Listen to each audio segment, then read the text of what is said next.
اور ہم یہاں پر ان کا اولڈ اور اینشنٹ ایجوکیشن سسٹم جو ہے نا اس کو بالکل ختم کر دیتے ہیں اور اپنے کلچر کو آگے لے کر آتے ہیں، کیونکہ ان میں سے کچھ انڈینس اس دور میں ایسے تھے جو انگریزی کو بہت اچھا سمجھتے تھے، یعنی وہاں کے جو ہائی فائی ماحول کے لوگ تھے، اور جو دوسرے لوگ تھے جو نیٹو پراپر اچھے لوگ تھے نا وہاں کے، وہ سمجھتے تھے کہ نیٹو کلچر ہمارا جو ہے نا وہ ہم اس کو چھوڑ نہیں سکتے، انگریزی کچھ نہیں ہے، عربی، فارسی اور سنسکرت اسی میں ہمارا کلچر ہے، اور اسی میں ہم نے آگے پروان چڑھنا ہے، اسی میں کتابیں لکھی جائیں، اسی میں لوگوں کو تعلیم دی جائے۔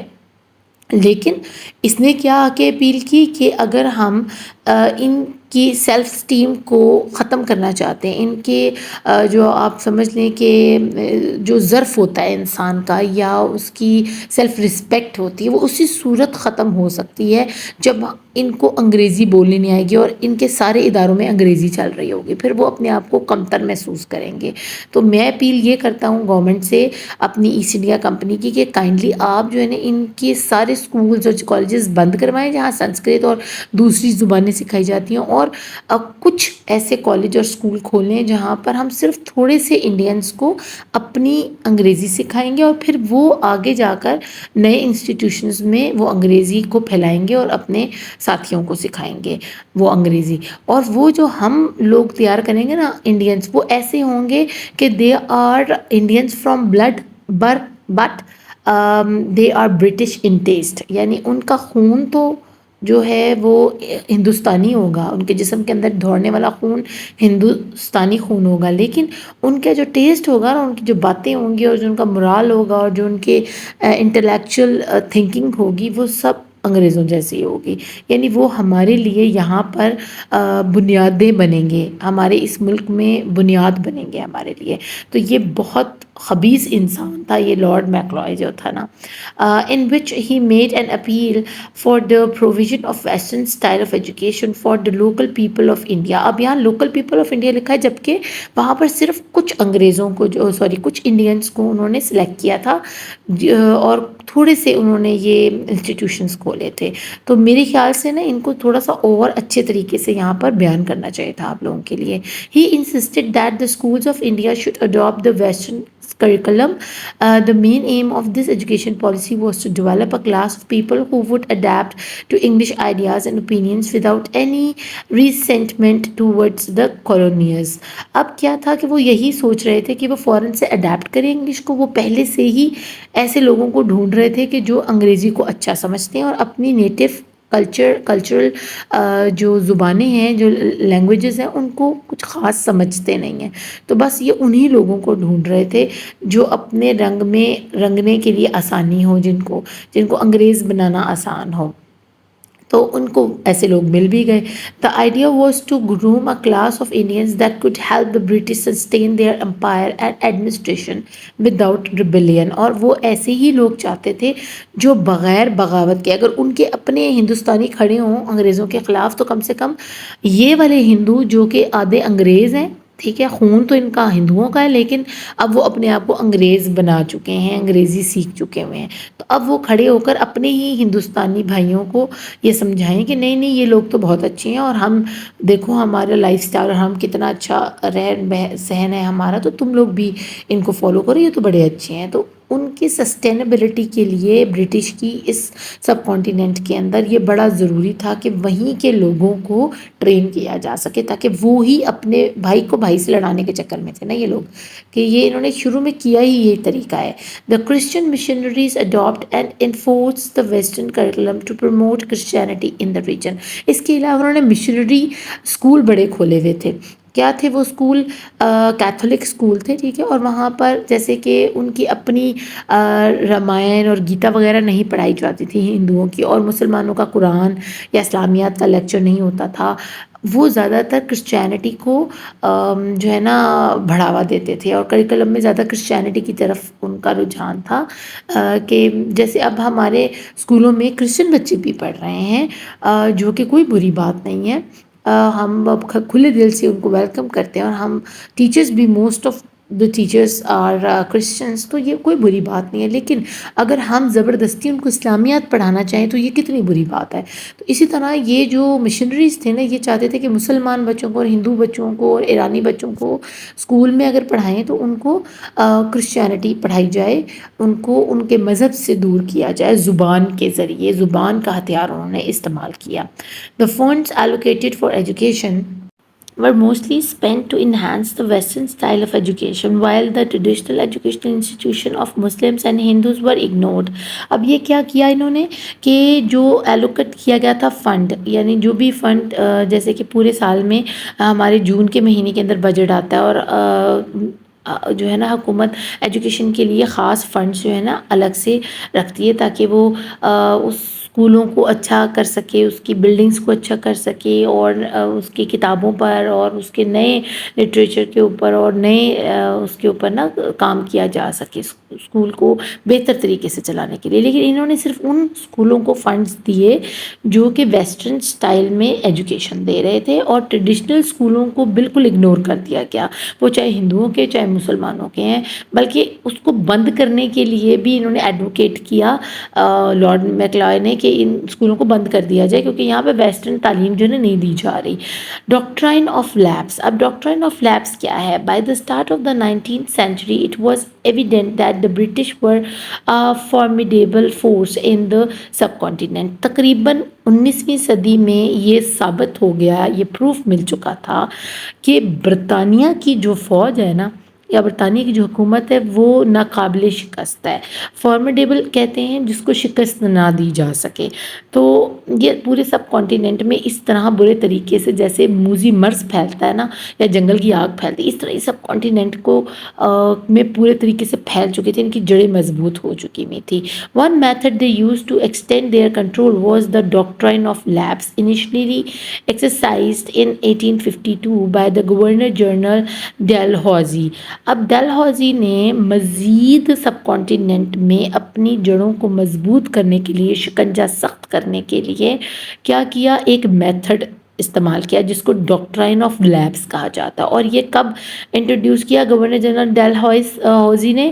یہ تقریباً 1852 میں کیا۔ The doctrine declared that the lands of any ruler who died without a natural heir would be annexed by the British. Thereby the lands of Nagpur, Satara and Jhansi came under British control۔ اب انہوں نے کہا کہ کوئی بھی ایسی زمین جس کا مالک مر گیا اور اس کا اپنا کوئی بیٹا نہیں تھا اور اس کی بیٹی تھی، اور بیٹی اصل میں حقدار ہوتی ہے اپنے باپ کے زمین کی، لیکن انہوں نے کہا جن نوابوں کی یا جن پرنسلی اسٹیٹ جتنی بھی ہیں نا ریاستیں، ان کے اگر بیٹے نہیں ہیں نا سنبھالنے والے، تو وہ حکومت کے حصے لگ جائے گی، وہ زمین ہم لے لیں گے، یعنی برٹش اپنے اوپر نا اجارہ داری قائم کرے گی اور قبضہ کر لے گی۔ اور اگر جن کی بچیاں ہیں اور ان کے باپ مر گئے ہیں اور زمین اپنی بچیوں کو دے گئے ہیں، تو ان کو بھی حکومت نہیں کرنے دی جائے گی ان زمینوں کے اوپر، ان سے بھی وہ چھین لی جائیں گی، کیونکہ عورت کو کوئی حق نہیں کہ وہ اس زمین پر اپنا حق جمائے۔ تو اس طرح ناگپور، ستارا اور جھانسی کی جو بڑے بڑے لینڈز تھے نا، یہ ان کے حصے میں آ گئے، برٹش کنٹرول کے اندر آ گئے۔ It is not surprising that this policy was not popular with the locals. اب آپ کو پتہ ہے کہ اب لوگ پریشان تھے، یہ کیا ہو گیا، اور ان کے لیے کوئی اتنی بڑی سرپرائز کی بات بھی نہیں تھی کہ یہ جو پالیسی تھی یہ ایک لیم ایکسکیوز کے علاوہ اور کچھ بھی نہیں تھا۔ یعنی اب وہ بہانے ڈھونڈ رہے تھے کہ کس طرح ہم مزید زمین کو ہتھیائیں، ٹھیک ہے۔ ایک تو انہوں نے یہ ڈاکٹرائن لیبس جو ہے نا اس کے ذریعے انہوں نے لوٹ لی زمینیں، اور اب انہوں نے نیا طریقہ یہ کر لیا۔ اب اس سے ان کو کیا ہو رہا تھا کہ برٹش جو ہے نا صرف چاہتے تھے کہ بس زیادہ سے زیادہ زمین ان کے حصے میں آ جائے۔ Moreover, this doctrine was often unjustly used, as in the case when the ruler of Oudh passed away despite having multiple legal heirs. His land was taken over on the fancy grounds of claims that he had not been a good ruler۔ اب کیا ہوا کہ کہیں کہیں اس doctrine کا غلط استعمال بھی ہوا۔ اب انہوں نے یہ کہا تھا اپنے اس لیبس آف ڈاکٹرائن میں کہ جی ہم صرف ان راجا مہاراجاؤں کی زمینوں کو ہتھیائیں گے یا قبضہ کریں گے جن کے اصل وارث نہ ہوں، جیسے ان کے اپنے بیٹے نہ ہوں، لیکن اود کی جو ایک زمین تھی نا، اس علاقے کے اس کے اپنے بادشاہ کے کافی سارے جو ہے نا بیٹے تھے، بادشاہ تو نہیں کہہ سکتے، وہاں کے نواب کے. تو اب ان کو دینے کی بجائے انہوں نے کہا جی کیونکہ وہ رولر ایک اچھا رولر نہیں تھا تو اس نے آگے کسی کی زمینوں پہ قبضہ کیا ہوا تھا، لہٰذا اس کے بیٹوں کا یہ حق نہیں بنتا، تو یہ زمین حکومت کے پاس جائے گی. یعنی اب وہ اس قسم کے ہتھ کنڈے جو ہے نا بدماشی ٹائپ جو ہے نا اور قبضہ گروپ جو ہوتے ہیں اس طرح کی حرکتیں کرنا شروع ہو گئے تھے برٹش والے. تو اب پڑھ لیتے ہیں اگلا ٹاپک، وار آف انڈیپینڈنس 1857. اب وار آف انڈیپینڈنس کیا ہے؟ جہاں سے تحریک سٹارٹ ہوتی ہے، جہاں سے ان کو جو ہے نا تیا پانچا کرنا اب لوکلز نے شروع کر دیا ہے. By 1845 the British Empire extended from Bengal to Sindh. ٹھیک ہے، اب 1845 میں اتنی زیادہ برٹش امپائر پھیلی کہ وہ بنگلہ دیش سے لے کے سندھ تک پہنچ گئی. The Sikhs were ruling over Punjab and NWFP یعنی ہمارے بلوچستان خیبر پختونخوا ہمارا جو سرحد کا علاقہ ہے اور ہمارا پنجاب، یہاں پر سکھ رہا کرتے تھے. ان 1849 the war of independence which broke out in 1857 started with an uprising in Meerut. Meerut کے اندر یہ ایک اپرائز ہوا، یعنی ایک جو ہے نا برٹش جو سولجرز تھے، وہ میں آگے جا کے آپ کو بتاؤں گی کہ کیسے یہ اپرائز کس طرح کے چھوٹی سی لڑائی جو ہے نا وہ بڑی لڑائی میں تبدیل ہوتی ایک جنگ کی شکل اختیار کر گئی. The local soldiers in the British army revolted against the British in Bengal. This war is known as the War of Independence because the Hindus, Muslims and other participants wanted to restore the lost freedom. اب یہ سارے جو ہے نا مل کر جتنے بھی آرمی میں ہندو تھے، سکھ تھے اور مسلمان تھے نا، وہ آرمی میں ایسٹ انڈیا کمپنی نے آپ کو پتہ لوکلز کو سپاہی بنایا ہوا تھا اور سولجرز کے طور پر امپلائمنٹس جو ہے نا انہوں نے اوپن کی ہوئی تھیں اور ان کو نوکریاں دی ہوئی تھیں. تو اب وہ سولجرز جو ہے نا آپس میں ایک جو ہے نا جتھا بن گئے اور ایک متحد ہو گئے اور انہوں نے کہا جی ہم نے ان سے واپس اپنا ملک لینا ہے، سب کانٹیننٹ کو آزاد کروانا. اور وہ کیوں کروانا ہے؟ کیونکہ انہوں نے جو گولیاں ان کو دی تھیں نا اور بندوقیں دی تھیں، ان گولیوں کے اوپر کور چڑھے ہوئے تھے جن کو یہ منہ سے پھاڑتے تھے اور بیچ میں سے بولٹ نکال کر اپنی گن کو لوڈ کرتے تھے. اب جس ریپر میں وہ پیک ہوئی ہوئی تھی یا جو بھی اس پہ کور چڑھا ہوا تھا نا، وہ چربی تھی گائے کی چربی کا اور سور کی چربی کا. تو اب دیکھیں مسلمان جو تھے وہ کہتے تھے ہمیں ڈر ہے کہ اگر یہ تو گائے کی تو پھر تو ٹھیک ہے، اگر سور کی تو ہمارا تو ایمان خطرے میں پڑتا ہے. اور آپ کو پتہ ہے ہندو اور سکھ جو ہے نا ویسے ہی وہ گائے وغیرہ کو پوجتے ہیں اور ان کے لیے تو وہ ماں ہے، تو ان کے لیے بھی یہ پاسبل نہیں تھا کہ وہ ان گنز کو، ان بلٹس کو یوز کر سکتے. تو پھر انہوں نے یہ سوچا کہ یہ تو ہمارے ایمان تک بات آ گئی ہے، ہمارے عقیدے تک بات آ گئی ہے، صرف مسلمان نہیں ہندو عقیدے کے اوپر بھی یہ بات چل رہی تھی. تو پھر انہوں نے مل کر اس فریڈم کے لیے جو ہے نا وار آف انڈیپینڈنس کے لیے آواز بلند کی. اور یہ سب سے پہلے ان کی اپنی آرمی، ایسٹ انڈیا کمپنی کی اپنی آرمی جو ہے نا وہاں سے بغاوت کا آغاز ہو رہا ہے. Causes of the war of independence, اب ہم آگے یہی کازز جو میں نے آپ کو پیچھے بتائے ہیں ہم اس کو پڑھیں گے. There were many political, religious, military, economic and social causes of the War of Independence. Some of the reasons include. اب یہی نہیں ہے کہ صرف بلٹس کی بات تھی، اس کے علاوہ بھی ریلیجیسلی، ملٹریلی اور اکنامکلی اور سوشلی بھی ان کو بہت برے طریقے سے ٹریٹ کیا جاتا تھا جانوروں کی طرح.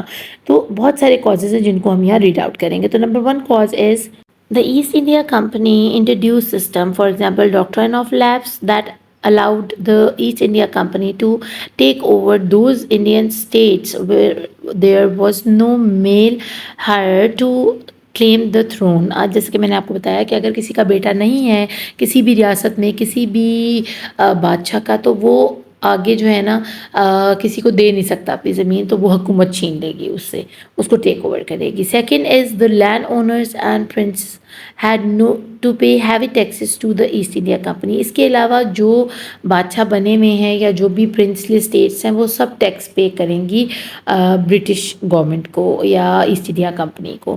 The people of India were highly concerned about their religion and faith. They felt that the large number of missionaries brought by the East India Company were promoting Christianity in their region. اب جتنے بھی پکے مسلمان یا ہندو تھے اب ان کو تو پریشانی تھی کہ بھی دیکھیں ہمارے بچوں کو کیا سکھا رہے ہیں، ہمارے دین اور مذہب سے دور لے کر جا رہے ہیں، اور مشنریز جو ہیں وہ زیادہ سے زیادہ کرسچینٹی کو جو ہیں وہ پاپولر کر رہے ہیں اور اپنے ریلیجن کو اس ریجن کے اندر پروموٹ کر رہے ہیں، تو یہ ہمیں وارا نہیں کھاتا۔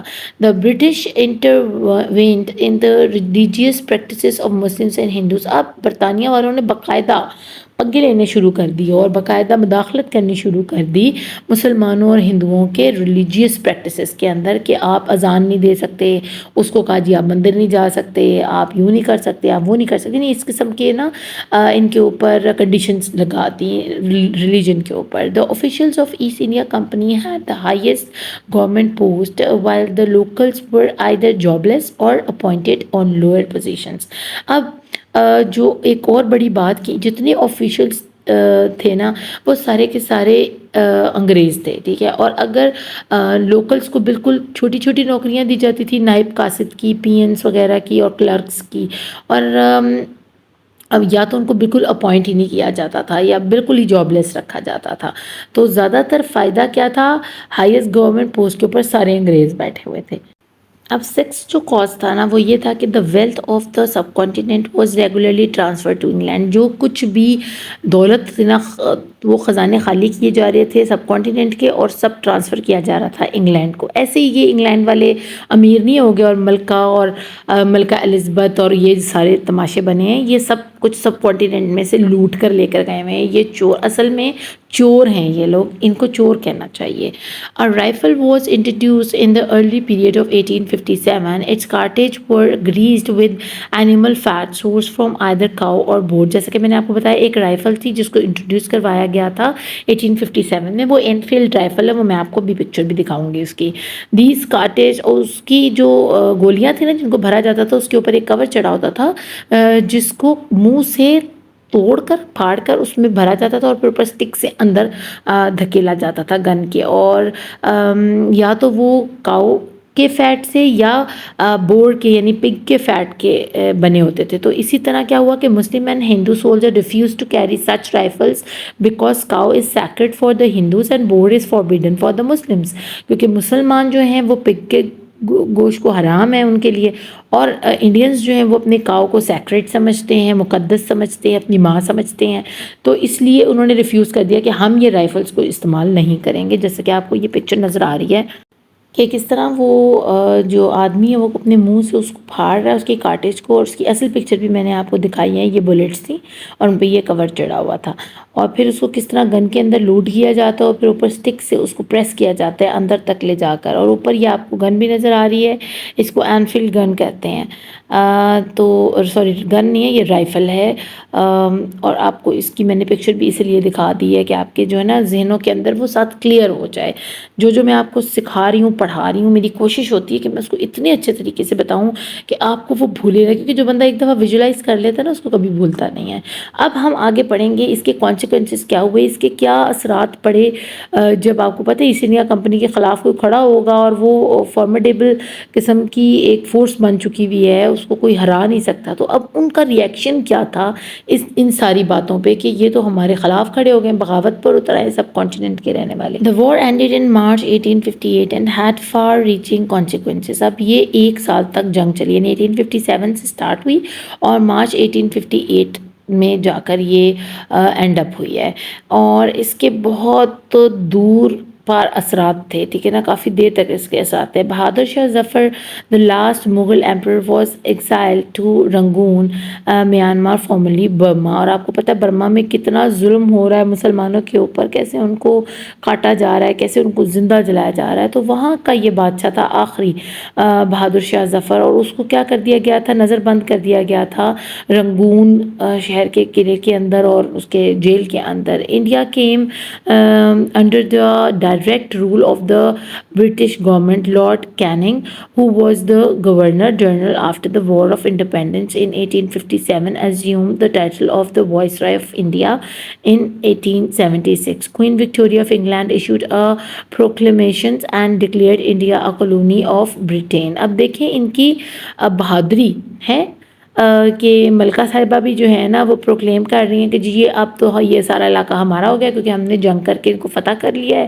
یہ نہیں دیکھ رہے کہ یہ کس طرح قابض ہوئے ہیں مکاری کے ساتھ، ٹریڈ کرتے کرتے کس طرح یہ یہاں پر حکومت سٹارٹ کر دی انہوں نے. اور اگر وہیں کے رہنے والے لوکلز نے ان کے خلاف آواز بلند کی ہے تو انہوں نے ان کو مار گرایا اور کہتے ہیں جی ہم نے شکست دے دی ہے انہیں. اور اس کے علاوہ وہاں سے جو لارڈ ولیم بینٹنگ تھا اس کو ہٹا کر کس کو بنا دیا گیا تھا گورنر جنرل؟ اب اس وقت وہ لارڈ کیننگ تھا، اور 1876 میں اس کو وائس رائے آف انڈیا کا بھی خطاب دے دیا گیا تھا. تو کس مکاری کے ساتھ انہوں نے برطانیہ کی کالونی ثابت کر دیا انڈیا شہر کو، سب کانٹیننٹ کو. Although the war was started by the Hindu sepoys and Muslims joined them later, but only the Muslims were blamed for the war. اب مسلمانوں کے ساتھ کیا ہوا؟ لڑائی کس نے شروع کی؟ ہندو سپاہی نے شروع کی. جو ہندو سپاہی یا سولجرز تھے انہوں نے کہا جی ہم نہیں کریں گے. اس کے بعد مسلمانوں نے کہا جی ہاں تم لوگ ٹھیک کہہ رہے ہو، ہم بھی نہیں کریں گے. ٹھیک ہے، انہوں نے تو بھائی چارہ دکھایا. لیکن آخر میں جنگ ختم ہونے کے بعد ہندو تو اپنے ہاتھ جھاڑ کر سائڈ میں کھڑے ہو گئے چلاکی دکھا کر کہ جی ہمارا قصور نہیں تھا، ہمیں تو مسلمانوں نے بھڑکایا تھا. اور سارا قصور جو ہے نا سارا ملبہ لا کر مسلمانوں کے اوپر پھینک دیا کہ ان کی وجہ سے جنگ ہوئی. The relationship between the Muslims and the British rulers became strained, resulting in their social decline. اور یہاں سے اصل مسلمانوں کے اوپر مظالم کا سلسلہ شروع ہوا، اور انڈینز اس عطاب سے بچ گئے، اس پریشانی سے بچ گئے، اور وہ محبوب ہو گئے. اور کیونکہ مکار تھے نا، خوش آمدی تھے، انہوں نے برطانیہ والوں کو خوش آمد شروع کر دی اور ان کو نوکریاں بھی ملنی شروع ہو گئی. اور مسلمان کیونکہ ایک اللہ کو ماننے والے ہیں، سچ بولنے والے ہیں، نیک تھے اس دور کے مسلمان. آج کی تو خیر اللہ حافظ ہے ہمارا. تو ان کے ساتھ جو ظلم اور بربریت کی انہوں نے برطانیہ نے کہ تم لوگوں نے ہمارے خلاف زبان کھولی اور تم لوگوں نے ہمارے لیے ہتھیار اٹھایا تو ہم تمہیں نہیں چھوڑیں گے. تو یہاں سے ان کا سوشل معاشرتی جو زوال ہے نا وہ یہاں شروع ہوتا ہے. ان کو تعلیم نہیں لینے دی گئی، ان کو کھانے پینے میں بھی لو لیول رکھا گیا، ان کو ہر لحاظ سے ان کی زمینیں چھین لی گئیں، ان کی فیکٹریاں چھین لی گئیں. یہ تو نہیں تھا کہ مسلمان وہاں بھکاری تھے، اچھے خاصے مغل بادشاہوں کے دوروں میں شاہی خاندان تھے وہ، اور ان کو انہوں نے بھکاری بنا دیا، ان سے چھین کے زبردستی زمینیں. اور یہاں میں آپ کو نیچے یہ پکچر دکھا رہی ہوں کہ کس طرح یہ جو جنگ ہوئی تھی نا دہلی کے جو ہے ان کا شہر، اس کے باہر کی دیواروں پر دلی کا جو قلعہ تھا اس کے باہر یہ ساری لڑائی لڑی گئی تھی. تو بچوں یہ تھے آج کے ہمارے ٹاپکس، اور میں نے کوشش کی کہ کافی سارے ٹاپکس کو میں ایک ہی ویڈیو میں کور کر دوں اور جلدی جلدی سے کور کرواؤں. ہوپفلی آپ کو اس کی اچھے سے سمجھ آئی ہوگی. اپنا خوب خیال رکھیے گا اور کائنڈلی بالکل نہ بھولیے گا ویڈیوز کو دیکھنا، اور میری جو بھی اس میں ویڈیوز آتی ہیں، ایڈز آتے ہیں، ان کو کائنڈلی ضرور دیکھا کریں. اس سے مجھے کافی سپورٹ ملے گا. Thank you for watching. اللہ نگہبان.